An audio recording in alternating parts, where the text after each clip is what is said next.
Betapa manusia dilanda akan kiamat. Apa kiamat yang melanda manusia? Teknologi. Jika teknologi sudah mendominasi akal manusia, alam fikir kita, daya kebutuhan kita semakin tinggi dengan internet, dengan HP. Apa kriminalisasi yang muncul? Anak bisa bunuh orang tua kalau tidak dibelikan HP.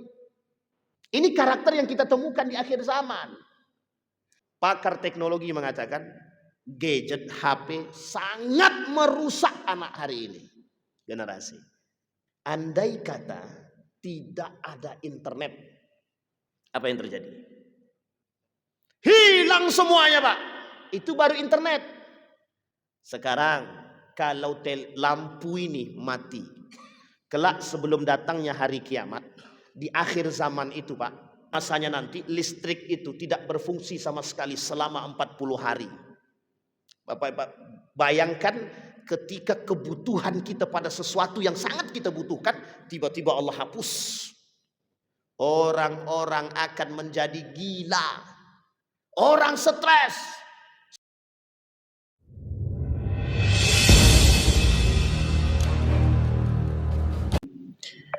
Assalamualaikum warahmatullahi wabarakatuh. Alhamdulillahi rabbil alamin. Alhamdulillahilladzi an'ama bi ni'matil iman wal islam bihima tatimmus salihat. Ashhadu an la ilaha illallah wahdahu la syarika lah wa ashhadu anna Muhammadan abduhu wa rasuluh la nabiyya ba'd. Allahumma salli wa sallim wa barik ala hadzal nabiyil karim. Allahumma salli ala Muhammad wa ala ali Muhammad fil alamin innaka Hamidum Majid. Ya ayyuhan nasu ittaqu rabbakum alladzi khalaqakum min nafsin wahidah wa khalaqa minha zawjaha wa batha minhuma rijalan katsiran wa nisaa wattaqullaha alladzi tasaaluna bihi wal arham innallaha kana 'alaikum raqiba. Wa qala Allah ta'ala ya ayyuhalladzina amanu ittaqullaha wa qulu qawlan sadida yuslih lakum a'malakum wa yaghfir lakum dhunubakum wa may yuti'illaha wa rasulahu faqad faza fawzan 'azima. Puji syukur kehadirat Allah dengan mengucapkan alhamdulillahirabbil alamin. Bersalawat kepada Nabi dengan mengucapkan Allahumma salli ala Muhammad wa ala ali Muhammad fil alamin innaka Hamidum Majid. Bapak Ibu sekalian yang berbahagia, mudah-mudahan di subuh hari ini Allah limpahkan rahmat dan karunia-Nya kepada kita semua. Allah berkahi hidup kita, Allah jadikan anak-anak yang saleh dan salihah. Allah anugerahkan keluarga yang sakinah mawaddah warahmah. Untuk orang tua kita yang telah mendahului kita, Allah tempatkan di tempat terbaik di sisinya, Allah terima amal ibadahnya. Kemudian Allah kumpulkan bersama orang-orang yang saleh. Untuk orang tua kita yang masih hidup, Allah sehatkan, Allah kuatkan, Allah berkahi, Allah luaskan rezeki. InsyaAllah kita semua yang hadir husnul khatimah dan istiqamah. Amin ya rabbal alamin. Berkata baginda Nabi Muhammad sallallahu alaihi wasallam, kata Nabi, innallaha la yaqbidul ilma intiza'an yantazi'uhu minal ibadi walakin yaqbidul ilma yaqbidu kaqabdil ulama hatta idza lam yubqi aliman ittakhadhan nasu ru'usan juhalan fasu'ilu fa'aftau bighairi ilmin fadallu wa adallu. Kata Nabi dalam satu hadis, cara Allah mengangkat ilmu di akhir zaman itu biqabdil ulama, dengan menahan atau mengangkat orang-orang alim. Di dalam hadis yang diriwayatkan oleh Imam Ahmad ibn Hanbal, begitu juga di dalam kitab Sunan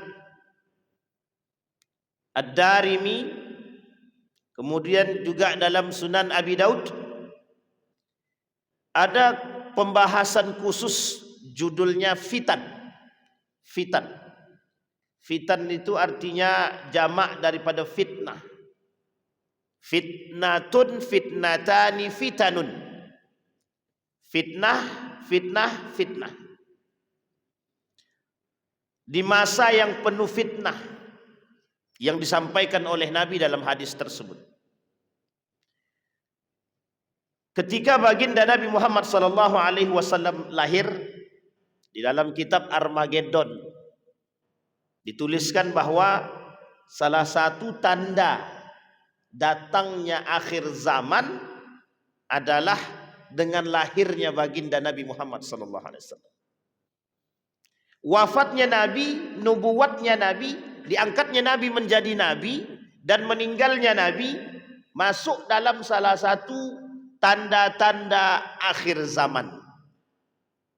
Sehingga disandarkan kepada Nabi bahwa Nabi Muhammad SAW Nabi akhir zaman. Ini kenapa bahasan nubuat yang disampaikan kepada Nabi tadi, kok Nabi ini Nabi akhir zaman?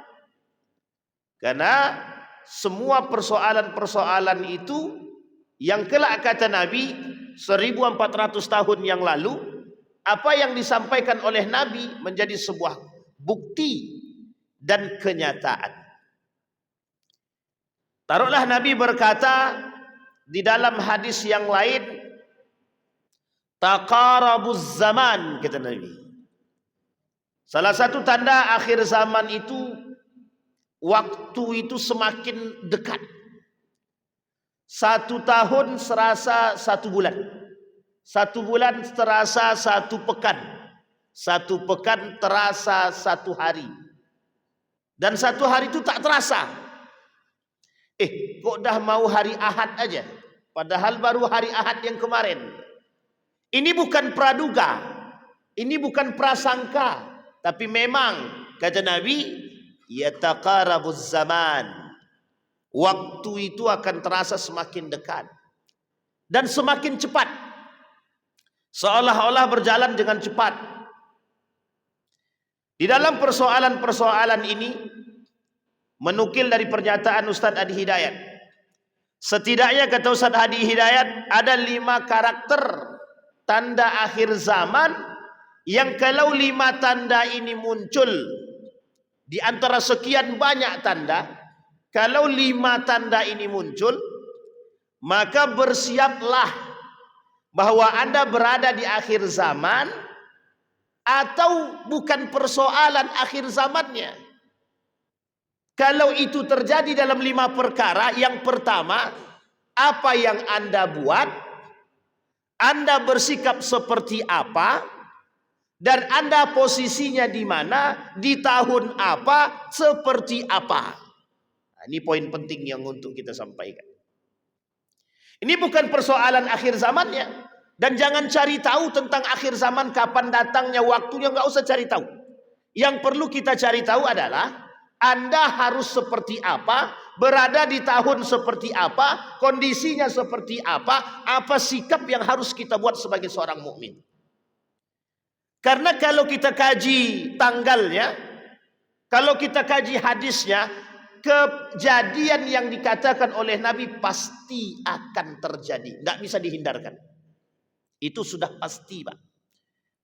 Kata Nabi, kata Ustaz Hadi Hidayat mencoba merangkum dari Sunan Abi Daud dan Ibnu Majah itu dalam kitab, dalam bab Al-Fitan itu menjadi 5. Padahal banyak, tapi beliau yang rangkum jadi 5 setidaknya, kata beliau.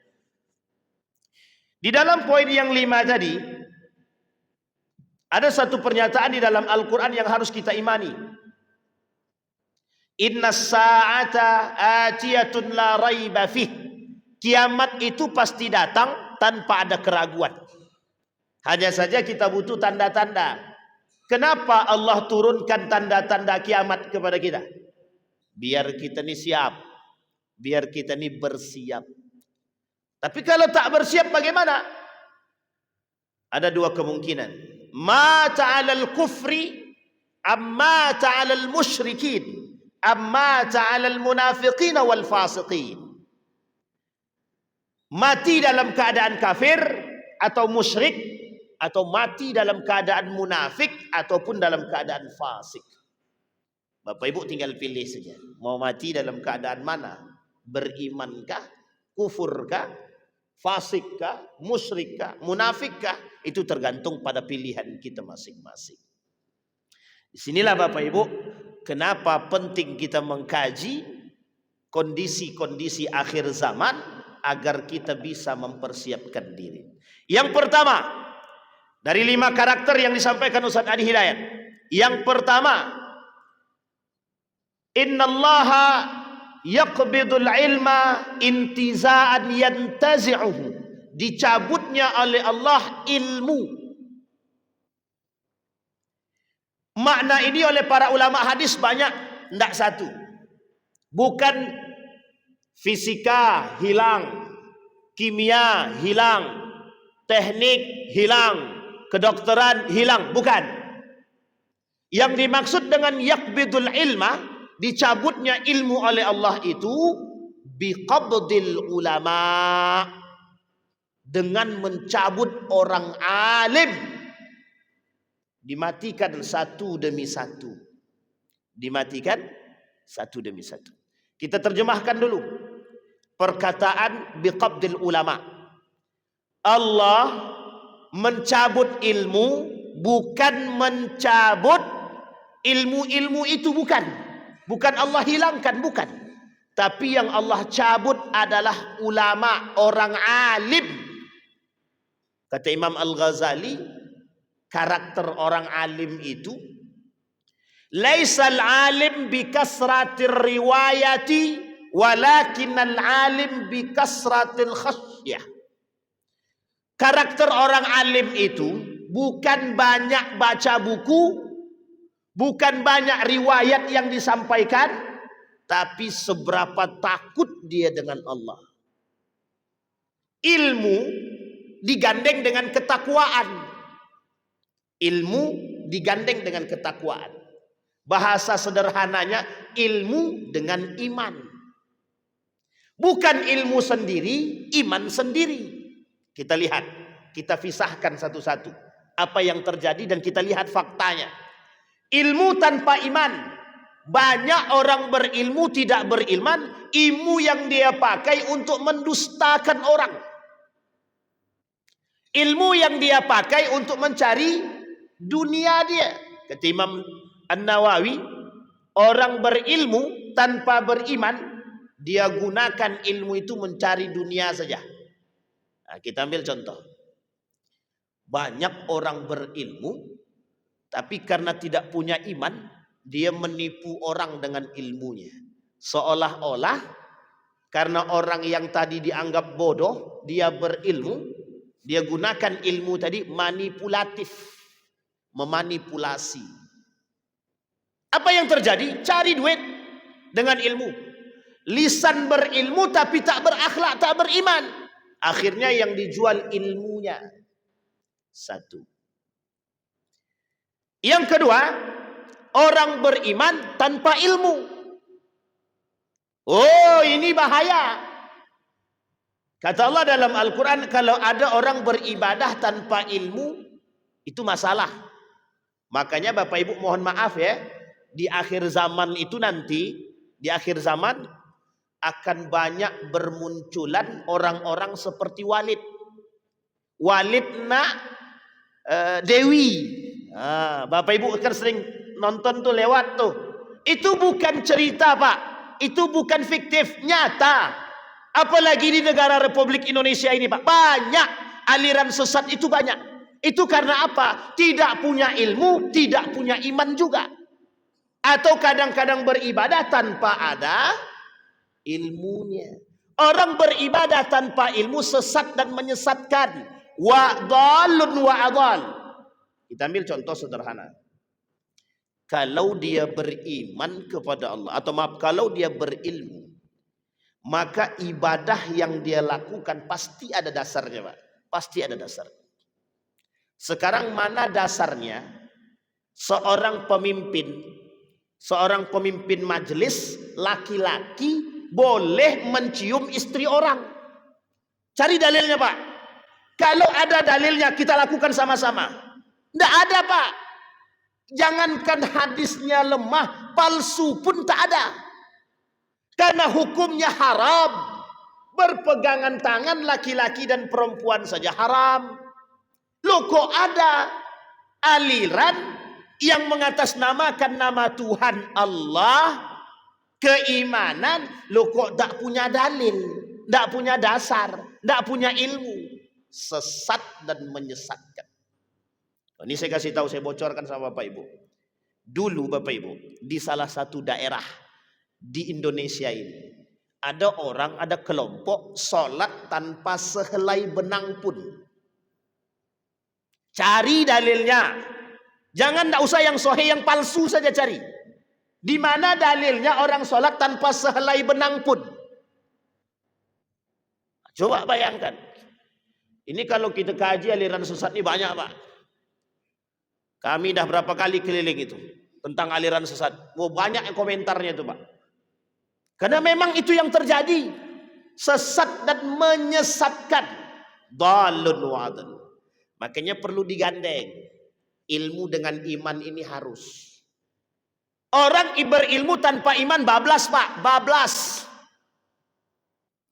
Kata Nabi dalam hadis, kata Allah dalam Al-Quran begini. Wa minan nasi man yu'jibuka qawluhu fil hayatid dunya. Orang berilmu tapi tak beriman, lisannya ini seolah-olah bisa atau mampu membuat orang lain terhipnotis dengan kalimat dia, dengan bahasa dia. Betul apa salah? Kita tengok. Wih, dia saja yang bergelar profesor, tidak sholat. Berarti tandanya itu ilmunya bagus. Tahu dia, itu yang kita ikut. Bergelar profesor mengatakan bahwa agama ini musuh negara. Di mana letaknya? Logikanya di mana? Profesor bergelar lulusan luar negeri, dia kata bahwa agama musuh negara. Itu kalau tak punya iman. Tapi uniknya pengikutnya banyak. Kita ambil contoh aliran sesat yang lain. Sebenarnya saya tak mau katakan ini aliran sesat, tapi bagian daripada kesesatan. Di mana ada kajian-kajian yang ada jogetnya, yang ada main rebananya, lebih penting jogetnya daripada kajiannya. Cari Pak, di mana dalilnya? Cari, di mana siapa yang pernah melakukan demikian? Boleh melakukan kajian, ketika kajian boleh joget, boleh bersentuh laki-laki perempuan, boleh bercampur aduk laki-laki dan perempuan. Dhalun wa adal. Sesat dan menyesatkan. Tapi uniknya yang ikut banyak. Itu kalau ilmu dan iman dipisah. Intiza'an yantazi'uhu. Sekarang kita lihat bagaimana cara Nabi biqabdil ulama. Cara Allah mencabut ilmu tadi dengan mencabut para alim. Sekarang kita lihat bagaimana cara Allah mencabut orang alim itu. Kita lihat. Satu, ditafsirkan oleh para ulama. Yang pertama, dimatikan orang-orang alim yang soleh sedikit demi sedikit. Satu, dihabiskan sama Allah, meninggal. Si anu pakar meninggal. Siapa yang paling pakar? Meninggal. Kepakarannya meninggal, dicabut. Satu. Cara Allah habiskan. Ada yang kedua. Allah cabut kepakaran. Paham Bapak Ibu maksudnya kepakaran? Kepakaran itu sulitnya kita mencari orang-orang yang pakar. Orang pakar di sini kita ambil contoh. Misalkan ahli waris. Persoalan ilmu al-faraid. Mencari orang yang ahli di bidang faraid di akhir zaman itu sama seperti mencari semut di lautan. Dapat tak dapat? Saking sulitnya. Mencari orang yang ahli fikih, yang tawadhu, yang beriman di akhir zaman sulit. Sangat sulit kita temukan di akhir zaman. Itu sangat sulit. Tapi ada tapinya. mencari orang yang khutbah, penceramah banyak. Banyak. Bertebaran, Pak, bertebaran. Cara yang kedua Allah matikan ilmu tadi dengan mencabut kepakaran. Sekarang kita lihat. Betul enggak perkataan saya ini? Atau perkataan baginda Nabi Muhammad SAW. Kita lihat. Yang paling banyak tenar itu yang ahlinya atau yang penceramahnya? Penceramah atau yang ahli? Yang paling banyak tenar. Pimpinan-pimpinan pesantren ternama yang berilmu, yang hebat, yang mana yang kita kenal hari ini? Nggak ada, Pak. Sedikit. Saya kasih tahu Bapak Ibu. Ada seorang ahli Al-Quran, hafal Al-Quran 30 juz, bersanad, sanadnya banyak. Kemudian pakar betul dalam ilmu-ilmu Al-Quran. Sayangnya, Pak, enggak punya kamera, enggak punya TikTok, enggak punya YouTube, dan tidak punya yang lain. Akhirnya kita enggak kenal, Pak. Enggak kenal siapa dia. Yang kita kenal justru yang lain. Yang orang yang datang belakangan menganggap menjadi seorang yang berilmu. Orang berilmu itu, saya punya guru ahli di bidangnya, Pak. Allah cabut, Allah dah meninggal dia. Profesor Dr. Haji Yunahar Ilyas. Itu dikenal betul, Pak. Baik di sini, di Indonesia maupun di luar, itu dikenal sebagai ahli ilmu Al-Quran. Tapi uniknya, beliau sudah meninggal. Begitu cepat Allah cabut ilmu. Apanya? Orangnya. Orang Allah meninggalkan. Allah cabut, Allah wafatkan dia. Di tengah, ketika beliau meninggal, keluar pernyataan di sekeliling orang-orang Muhammadiyah, pakar Al-Quran kami hilang, pakar tafsir kami hilang. Begitu juga di sekeliling majelis ulama Indonesia. Kenapa begitu? Karena yang dibutuhkan itu yang disebut dengan alim tadi, selain daripada dia berilmu yang tinggi, tapi dia punya tingkat rasa takut kepada Allahnya tinggi, khasyah. Oh, kalau cuma sekedar pandai beriwayat, banyak, Pak. Banyak. Orang seperti Gus Baha, baru-baru sekarang kita tahu, Pak. 2 tahun belakangan pernah kita lihat beliau. Tidak pernah, Pak. Cuma ada orang yang berniat baik dan bermaksud baik. Datang. Gus, sampean niku wong alim. Ilmunya akeh, banyak. Perlu didengar orang banyak. Universitas Islam Indonesia membuka itu, Pak. Izin sama Gus Baha, Gus, ilmunya jenengan mau kami sebarkan melalui media. Awalnya beliau ragu, takut. Akhirnya apa? Beliau katakan, silahkan. Itu yang paling penting. Yang paling penting itu di situ. Cara Allah mencabut ilmu tadi dengan mencabut kepakaran daripada orang alim. Sulit kita mencari orang yang betul-betul pakar, tapi yang mengaku punya pakar banyak. Yang mengaku pakar tuh banyak. Aku ini pakar arkeologi. Aku ini pakar. Aku ini doktor di bidang sosial. Tapi tidak sholat. Yang menggabungkan seperti ini yang susah, Pak. Ada ahli matematika, juara olimpiade, tapi tidak pernah sholat. Itu gimana coba itu? Oh, dalam agama dia, Ustadz. Oh ya, oke, kalau dia bukan agama Islam. Tapi kalau dia Muslim. Kalau ada orang berilmu menomorduakan agama, berarti tandanya bukan orang alim. Orang berilmu yang nomorduakan agama bukan orang alim. Kita ini kenal Al-Farabi, Ibnu Sina. Ada buku, bukunya tebal segini, Pak. Sekitar 2000 halaman. Kalau saya tak salah sekitar 2000 lebih halaman itu. Judul bukunya At-Tib. Artinya itu buku tentang kedokteran. Yang ngarang langsung Ibnu Sina.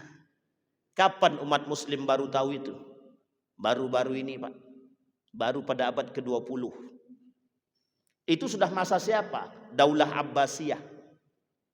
Berapa jarak rentang waktu dari Daulah Abbasiyah sampai sekarang? Setelah Turki Utsmani runtuh, dihapusnya semua Pak, dibuangnya semua, dibakarnya semua. Kita tidak ada yang tahu Pak. Siapa yang kenal dengan Ibnu Khaldun? Ibnu Khaldun itu Pak, bapak sosialis. Bapak sosialis. Bukan Karl Marx yang didengar, yang dikenal oleh para ahli filsafat sekarang. Bukan. Ahli sosial itu bukan Karl Marx, tapi Ibnu Khaldun. Menulis buku judulnya Muqaddimah. Tebal. Sebegini. Muslim kan dia? Muslim. Apakah dia langsung cerdas? Begitu tidak. Apa landasan kecerdasan dia? Al-Quran. Agama nomor 1, ilmu yang lain mengikut. Ibnu Rushdi yang menulis buku Bidayatul Mujtahid wa Nihayatul Muqtasid yang dibaca di pondok-pondok. Perkiraan orang pondok, Ibnu Rushdi ini pakar Al-Quran, pakar fikih. Bukan. Ahli fisika dan ahli kimia. Tapi sebelum dia jadi ahli fisika dan kimia, dia jadi ahli Al-Quran. Sekarang kuncinya di situ Pak. Dicabut. Loh kok bisa Allah cabut sekarang kepakaran? Dan bagaimana caranya? Cara Allah menghilangkan kepakaran itu, dimunculkanlah orang-orang munafik di tengah umat muslim yang mencoba memisahkan antara agama dengan ilmu. Yang mencoba memisahkan agama dengan kehidupan, dengan politik dan lain sebagainya. Dipisah.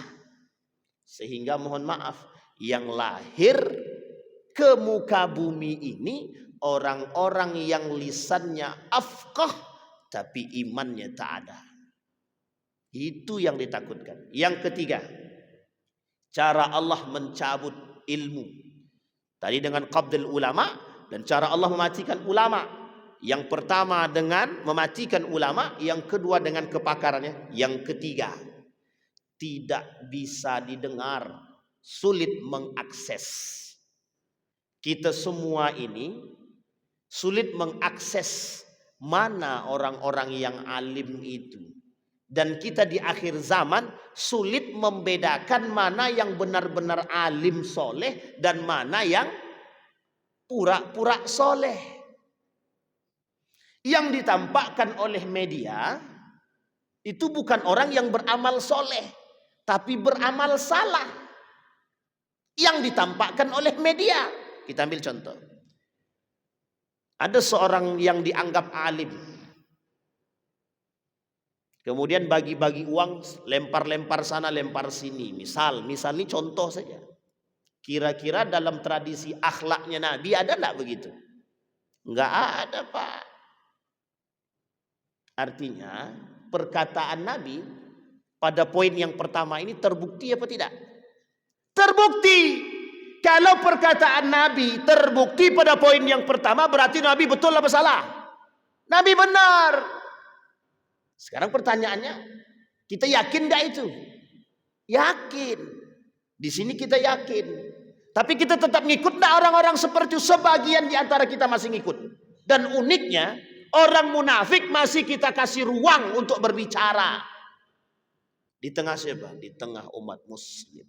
Itu yang pertama. Sekarang kita masuk yang kedua. Tanda yang pertama tadi biqabdil yaqbidul ilmah, mencabut ilmu. Yang kedua, yang dicabut oleh Allah, yang kedua kata Nabi, banyaknya para pendusta, manipulatif, sanawatun khadda'at, masa-masa tipu daya. Yang kedua, kalian akan bertemu dengan satu masa kata Nabi, masa itu sanawatun khadda'at, masa-masa tipu daya. Ini saya tidak mau mengungkit-ungkit sebenarnya Pak. Tapi tanpa saya ungkit Bapak dah paham tuh pasti itu. Bapak Ibu mesti dah paham, dah lihat. Dunia ini tipu daya. Sekarang Bapak perhatikan di mana bisa mencari kebenaran. Benar salah, yang salah betul. Yang benar disalahkan, yang salah dibenarkan. Gimana kita mau cari yang benar? manusia manipulatif. Yang lahir di akhir zaman itu manusia-manusia manipulatif. Artinya apa itu Pak Ustaz? Banyak panduto, banyak para pendusta, bermuka dua dzal wajhain, bermuka dua. Banyak manusia-manusia pengkhianat. Kita ambil karakternya Pak. Na'udzubillahi tsumma na'udzubillah. Kita ambil karakter. Kita perhatikan. Saya ungkit sedikit persoalan Israel dan Palestina. Perhatikan Pak. Pembangkang, pengkhianat itu karakter siapa? Bani Israel. Berapa kali Allah sebutkan dalam Al-Quran? Berkali-kali. Pertanyaannya, sekarang muncul manusia yang melebihi daripada Israel. Kira-kira lebih parah enggak daripada Yahudi itu? Saya tidak mau ungkit lagi Pak. Nanti kalau kita ungkit ini panjang lebar lagi Pak. Panjang kali lebar kali tinggi. Tapi uniknya manusia tidak sadar Pak. Yang kita takutkan kita daripada bagian daripada pelaku kedustaan tersebut. Na'udzubillahi tsumma na'udzubillah. Sekarang Bapak Ibu lihat di mana permasalahan apa yang hampir tidak ada, yang hampir tidak ada kejujurannya. Hampir semua persoalan. Persoalan politik. Pertanyaan saya, mana politik yang jujur? Cari Pak. Persoalan hukum hampir dipermainkan. Persoalan keadilan hampir tidak ada keadilan. Di mana letaknya Pak? Dusta semua. Persoalan dusta semua. Kata Nabi, itu persoalan akhir zaman begitu memang. Itu yang kedua. Kita cepatin nih Pak. Goyang kita nanti. Yang kedua. Yang ketiga. Karakter yang ketiga. Karakter yang ketiga. Intisyarul al-munkar. Intisyarul munkar. Kemungkaran bertebar luas. Kata Allah dalam Al-Quran. Inna salata tanha anil fahsyai wal munkar. Apa kalimat fahsya itu? Makna fahsya itu apa? Perkataan keji, maksiat, dan lain sebagainya. Sekarang kita lihat apa bentuk maksiat itu. Banyak apa? Dusta bagian daripada perbuatan keji. Pengkhianat bagian daripada perbuatan keji. Banyak perbuatan keji itu banyak. Dan kemungkaran. Apa kemungkaran itu Pak? Kemungkaran itu apa? Perbuatan yang dibenci oleh Allah, yang sangat tidak disukai oleh Allah, dan masuk dalam kategori kezaliman. Perhatikan baik-baik. Masuk dalam perbuatan fahsya atau mungkar. Dua-duanya masuk. Zina masuk dalam perbuatan fahsya atau mungkar. Dari zina lakukan mungkar. Minum khamar, narkoba. Ini yang kita sebutkan ini perkara yang sulit untuk diatasi. Kita ambil contoh narkoba. Makin besar apa makin kecil? Kenapa kok makin besar? Nah, Bapak Ibu jawab sendiri. Nanti kalau saya jawab susah. Kenapa kok makin besar? Karena banyak yang main. Maka sulit Pak. Narkoba, minum khamar, bir bintang, dan baik berada bintangnya ataupun tidak ada bintangnya. Perhatikan bagaimana intisyaruhu, bagaimana tersebarnya minuman-minuman khamar. Sekarang semua ini Bapak Ibu, kalau sifat jenisnya itu bisa dirubah sama mereka. Daging babi haram, minyak babi halal apa haram minyak babi? Berapa banyak minyak babi yang kita makan? Mereka tidak jual daging babi. Yang mereka jual itu minyak babinya. Ada 100 lebih nama babi itu Pak. Mau pahanya, mau kakinya, mau kuku segala macam itu ada namanya masing-masing. Dan itu banyak kita dapatkan dalam makanan, mohon maaf, makanan kemasan. Coba bayangkan. Contoh, sosis. Contoh lagi, kuaci. Saya tidak mengeneralisir kuaci ya. Tapi saya tak sebutkan mereknya Pak. Karena saya lupa. Kalau ingat pasti saya kasih tahu. Dan banyak makanan-makanan yang lain, marshmallow yang beberapa waktu lalu itu ditampilkan di media, di berita, yang dimakan oleh siapa? Anak-anak kita, Pak. Bapak Ibu tak mau tahu siapa yang buat perbuatan begini? Yahudi. Apa tujuannya? Memusnahkan. Yahudi punya tujuan terhadap manusia hari ini. Tujuannya cuma satu, memusnahkan. Jadi semakin membuat, jadi gini, tujuan Yahudi itu hari ini bagaimana populasi manusia di muka bumi ini bukan semakin banyak tapi semakin sedikit. Jangan tersinggung. Saya tak katakan program KB itu bagian daripada itu. Tapi saya mengatakan salah satu sarana untuk membuat semakin sedikitnya generasi, program itu KB. Program KB itu kan membuat meminimalisir keluarga itu. Cukup 2 saja. Kalau mati 1, tinggal 1. Kalau mati dua-duanya habis. Makin hari habis. Bahkan uniknya lagi program yang lain ada namanya child free. Child free. Menikah tapi tak pengen punya anak. Nah, ini Bapak Ibu perlu paham. Karena memang child free ini program kaum-kaum liberal itu, orang-orang Yahudi untuk merusak pola pikir kita. Nah, kembali kepada poin. Yang pertama tadi, apa caranya? Yaqbidul ilmah, mencabut ilmu. Kemudian setelah mencabut ilmu, terjadinya apa tadi? Kemaksiatan, kemungkaran. Yang ketiga, yang kedua tadi apa? Dusta, banyaknya orang dusta. Yang keempat, kata Nabi yang keempat itu, taqarabuz zaman, waktu semakin dekat, terasa semakin dekat saja waktu itu.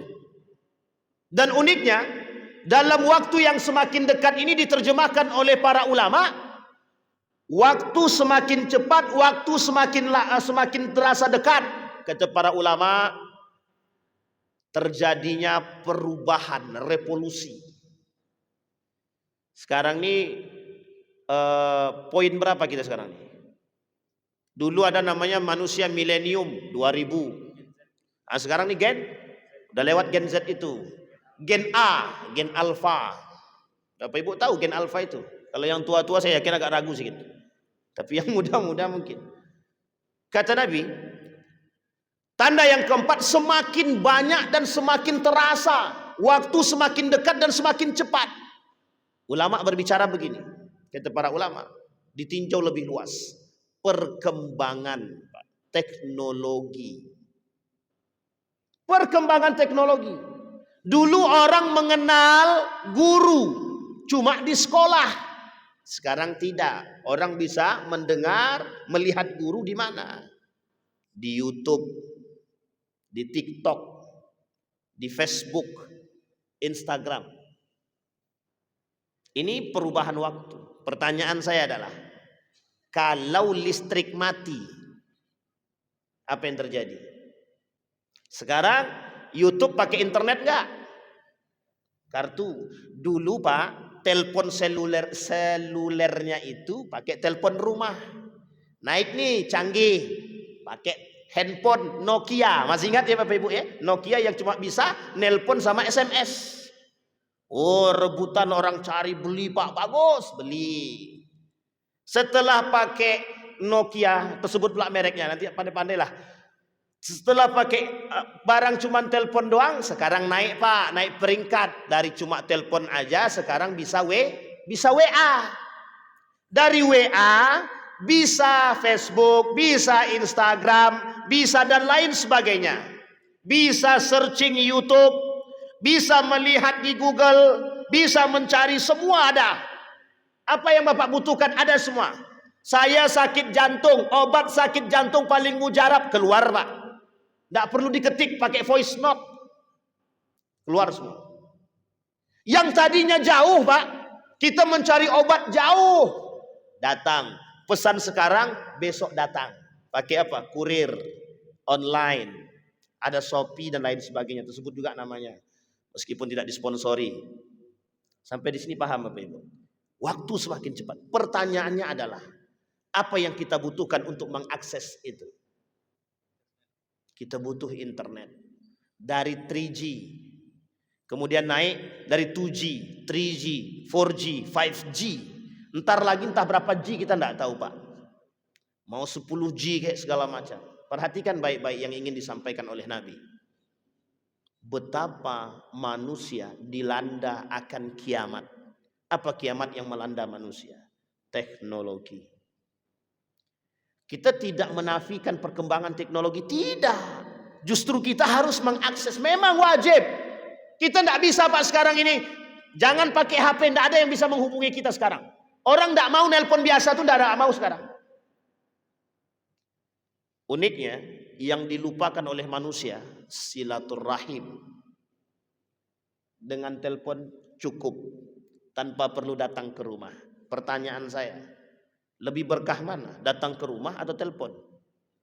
Satu. Itu tidak seberapa dampaknya Pak. Kita lihat dampak yang paling besar. Ketika manusia sudah ketika teknologi sudah mendominasi akal manusia, alam fikir kita, daya kebutuhan kita semakin tinggi dengan internet, dengan HP. Apa kriminalisasi yang muncul? Anak bisa bunuh orang tua kalau tidak dibelikan HP. Orang tua, istri bisa membunuh suami hanya gara-gara HP-nya dipegang oleh suami.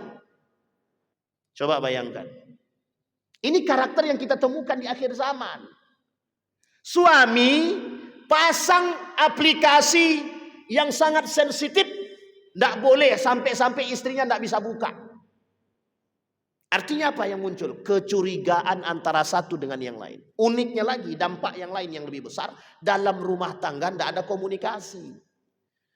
Anak di ujung main HP, suami di ujung main HP, istri di tengah main HP. Oh, pertanyaannya di mana komunikasinya? Hilang keberkahan rumah tangga. Habis. Pakar teknologi mengatakan, gadget HP sangat merusak anak hari ini. Generasi. Sekarang saya sampaikan kepada Bapak Ibu, dampak yang lebih parah daripada itu. Apa dampak yang lebih parah lagi? Andai kata tidak ada internet, apa yang terjadi? Hilang semuanya Pak. Itu baru internet. Sekarang kalau lampu ini mati, kelak sebelum datangnya hari kiamat, di akhir zaman itu Pak, nanti kita akan masuk pada masanya. Mudah-mudahan kita nggak ketemu. Tapi kalau kita ketemu masanya, ada masanya nanti listrik itu tidak berfungsi sama sekali selama 40 hari. Bapak bayangkan ketika kebutuhan kita pada sesuatu yang sangat kita butuhkan, tiba-tiba Allah hapus. Sekarang saya tanya, internet itu bisa hidup tanpa listrik? Tidak bisa Pak, tidak bisa. Orang-orang akan menjadi gila. Orang stres. Semua menjadi gila. Yang punya kebutuhan. Sekarang orang cari duit lewat mana? Facebook, YouTube dan lain sebagainya. Ketika listrik mati, tak bisa akses apapun selama 40 hari. Gila Pak. Stres semua. Dan itu pasti akan terjadi. Sekarang di Eropa sedang terjadi kiamat internet. Kiamat internet. Bukan tanpa makna. Bukan tanpa makna. Apa maksudnya kiamat internet itu? Yang terjadi di sana adalah gilanya manusia dengan internet. Akhlak hilang, adab hilang, ilmu hilang, semua hilang. Yang tersisa adalah manusia-manusia tanpa adab, tanpa akhlak. Dan itu mereka rasakan hari ini. Krisis moral, krisis ilmu, krisis akhlak terjadi. Pertanyaan saya adalah, mungkinkah itu terjadi di negara kita Republik Indonesia ini? Mungkin apa tidak? Itu yang keempat. Sekarang kita masuk yang kelima, yang terakhir. Kata Nabi, yang kelima itu, semakin terasa perperangan muncul di sana sini. Ghazawatun, akan terjadi terus perperangan. Satu tempat yang lain perang terus yang tiada henti. Gejolak yang tiada henti. Kalau kalian temukan itu kata Nabi, maka bersiaplah. Bersiaplah, persiapkan diri. Nah, sekarang kita lihat Bapak Ibu. Palestina, Israel. Israel, Turki. Israel, Yaman. Saudi Arabia tidak akur. Kemudian dengan Iran berkelahi. Amerika dengan beberapa negara. Di mana-mana perang. Suriah, penggulingan dan penaklukan sudah selesai. Kemudian Pakistan dan India, kita lihat Pak, konflik-konflik penyebabnya apa? Satu, politik. Yang kedua, ekonomi. Yang ketiga, tanah kekuasaan, tanah nenek moyang. Israel Palestina claiming, bagaimana mengklaim ini tanah kami. Orang Palestina mempertahankan. Itu bukan persoalan perang agama. Yang dimaksudkan oleh Nabi akan terjadi perang di mana-mana. Kelak ending perperangannya adalah perang antara Yahudi dengan Muslim. Itu akhir Pak. Palestina dengan India, apa konfliknya Pak? Konflik yang paling nampak itu konflik agama. Jangan dibalut dengan politik, yang dibalut dengan ekonomi. Pada hakikatnya itu bukan persoalan diplomasi, itu persoalan perang agama. Sudah lama. Bukan persoalan pencaplokan wilayah, bukan persoalan politik, bukan persoalan diplomasi, bukan persoalan yang lain, persoalan agama. Yahudi, Israel, Zionis dengan Yaman, dengan Turki, dengan Palestina. Persoalan apa? Persoalan bukan tempat tinggal, bukan tanah. Itu bagian daripada lainnya. Yang paling penting adalah perang agama. Dan kelak diakhiri perang semua ini Pak. Gejolak yang terjadi ini diakhiri dengan satu perang. Perang antara umat Muslim dengan Yahudi. Orang Yahudi berbondong-bondong dari Eropa pindah ke Israel. Dari Eropa mereka berbondong-bondong ke Israel. Umat mukmin yang tersisa di akhir zaman berhijrah dari negara-negara manapun, orang-orang beriman pindah langsung ke Palestina. Hijrah terakhirnya umat mukmin itu bukan Indonesia, bukan Saudi Arabia, tapi lebih ke Palestina. Di mana itu Bapak Ibu? Negeri Syam. Tahu Bapak Ibu Syam itu negerinya apa saja? Satu, Suriah, Damaskus, Palestina, Yerusalem dan lain sebagainya. Negara yang didoakan oleh Nabi termasuk salah satunya Yaman. Ada dua negara yang didoakan oleh Nabi. Syam, ya Allah berikan keberkahan kepada negeri Syam, dan Yaman. Sekarang Yaman mau diapakan? Mau diotak-atik. Bahkan sampai ke Indonesia pun orang-orang Yaman berdatangan ke sini dianggap pendusta, dibuat manipulasi sebesar mungkin. Begitulah keadaan kita hari ini. Ini semua Bapak Ibu sekalian yang berbahagia, nubuat baginda Nabi Muhammad sallallahu alaihi wasallam. Saya tak sampaikan setiap poin tadi secara detail, tapi secara tidak langsung kita sudah sampaikan poin utamanya. Tapi kata Nabi, persoalan itu sekarang kita lihat, kita buktikan sendiri. Tidak perlu kita pakai data Pak. Datanya mana Pak Ustaz? Mana data-datanya? Kuantitatifnya mana? Kualitatif? Tidak butuh. Tengok sekarang, lihat sendiri. Kemungkaran mana yang tidak terjadi? Riba saja sampai hari ini ada yang bisa ngatasin? Tidak ada Pak. Narkoba saja ada yang bisa ngatasin?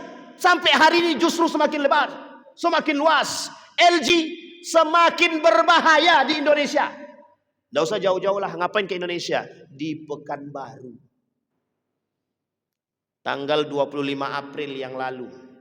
Ini berita terbaru, 25 April yang lalu. Ini bagian daripada fahsya atau bukan? Bagian daripada fahsya. Keji sangat. Anak sekolah keluar beritanya Pak di harian. Apa beritanya? Persoalan ini. Persoalan uniknya yang melaporkan tidak bisa membuktikan, padahal nyata, kemudian dia yang ditangkap. Jangan salah. Ini berbahaya Pak, berbahaya, sangat berbahaya, sangat berbahaya. Itu sangat berbahaya. Nah, kembali kepada poin kita. Dari yang 5 poin yang kita sampaikan Bapak Ibu sekalian yang berbahagia.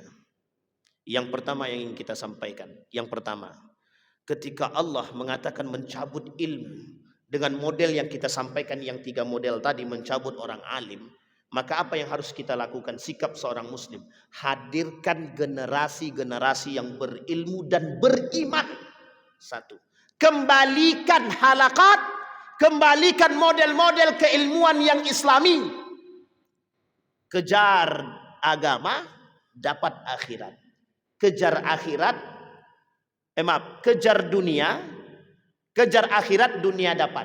Kejar dunia, akhiratnya kabur. Itu kalau dunia duluan. Tapi kan harus seimbang Pak Ustadz, betul. Harus seimbang, benar. Tidak salah. Tapi persoalannya bagaimana menyeimbangkannya. Akhirat dulu atau dunia dulu?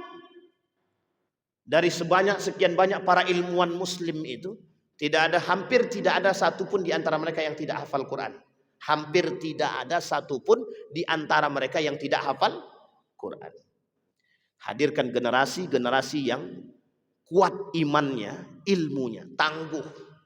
Ini program yang dilakukan oleh Ustadz Adi Hidayat. Program yang dilakukan oleh Ustadz Adi Hidayat. Bagaimana menciptakan manusia yang Qurani, tapi setelah itu terserah. Mau jadi apapun silahkan, fisika, kimia, militer dan lain sebagainya silahkan. Yang kedua, apa yang kita lihat daripada kejadian-kejadian hari ini, kepastian nyatanya nubuat daripada baginda Nabi Muhammad SAW. Berarti Nabi kita benar apa salah? Benar apa salah Bapak Ibu? Benar. Yang ketiga, bagaimana cara kita meyakini perkataan baginda Nabi di dalam diri kita, sehingga tertanam rasa cinta dan kita bisa membangun peradaban-peradaban yang ingin kita bangun. Dan yang terakhir Bapak Ibu sekalian yang berbahagia, di akhir zaman itu cuma 2 isi manusianya. 1 munafik, yang kedua kafir. Sekarang tinggal pilih Bapak Ibu, mau pada posisi yang kafir atau munafik? Mau pada posisi yang mana Pak? Jangan pada dua-duanya. Beradalah pada posisi orang-orang yang beriman, yang kuat imannya dengan ilmunya. Bukan cuma beriman tanpa ilmu, bukan cuma berilmu tanpa iman, tapi dua-duanya harus sinkron. Ada pertanyaan Bapak Ibu? Tidak ada, saya kira itu insyaallah. Karena pertanyaan ini mesti kalau udah kaitan akhir zaman tuh udah kayak mau mati aja rasanya kan. Baik, kalau tidak ada yang bertanya, kita berdoa kepada Allah. Mudah-mudahan apa yang kita sampaikan di subuh hari ini Allah ridai, Allah ikhlas, Allah berkahi, Allah tempatkan, Allah kuatkan, Allah tanamkan dalam diri kita sebagai satu keilmuan yang baik. Insya Allah bisa kita jadikan salah satu sarana untuk memperbaiki rumah tangga, menghadirkan generasi-generasi yang cinta kepada Allah dan Quran, menghadirkan generasi-generasi yang kuat dan beriman. Insya Allah kita semua husnul khatimah, dan insya Allah kita semua bisa menjadi orang-orang yang istiqamah dalam menyuarakan kebenaran yang hari ini sangat langkah di tengah umat muslim itu sendiri. Tsumma na'udzubillah, na'udzubillahi, tsumma na'udzubillah. A'udzubillahi minasyaitonir rajim. Bismillahirrahmanirrahim. Alhamdulillahirabbil alamin. Hamdasy syakirin, hamdan na'imin. اللهم فقهنا في الدين وعلمنا التأويل. اللهم صل على محمد وعلى آل محمد. اللهم اغفر لنا ذنوبنا وذنوب والدينا وارحمهما كما ربيانا صغارا. اللهم اغفر لهم وارحمهم وعافيهم واعف عنهم وأكرم نزولهم ووسع مدخلهم واجعل الجنة مثواهم. اللهم بارك لنا في أمورنا يا رب العالمين. اللهم اجعل القرآن العظيم ربيع قلوبنا ونور صدورنا وجلاء أحزاننا وذهاب همومنا وغمومنا. اللهم اجعل من أهل القرآن واجعل أهلتنا من أهل القرآن الذين نحن خاصتك وأهلك يا أرحم الراحمين. ربنا آتنا في الدنيا حسنة وفي الآخرة حسنة وقنا عذاب النار والحمد لله رب العالمين. السلام عليكم ورحمة الله وبركاته.